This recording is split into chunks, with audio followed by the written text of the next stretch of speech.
Moje jméno je Petr Drahoš, jsem ředitel Koncek parku Velká Chuchle, což je dostihové závodiště, které letos už po 111. zve všechny dostihové fanoušky a vůbec fanoušky koní na dostihy v Praze.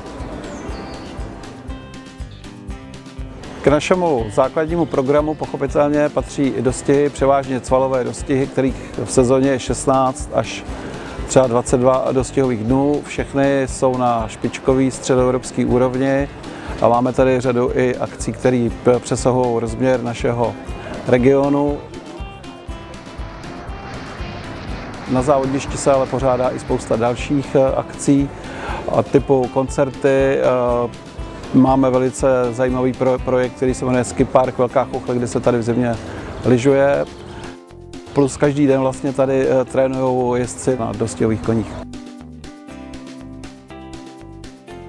Pro naše návštěvníky tady je k dispozici celá řada atrakcí, nejen tedy krásných dostihů a sázek a občerstvení, ale máme tady skvěle fungující dětský koutek Hříbátka s animovaným programem, atrakce pro děti, možnost jízdy na ponících, malý zookoutek.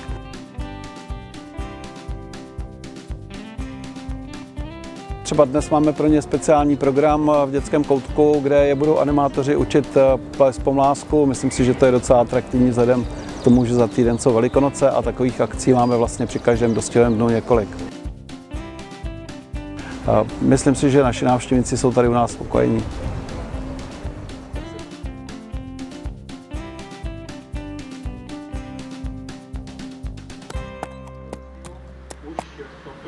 Děkujeme za sledování. Náš kanál můžete odebírat tamhle v rohu nebo dole pod videem.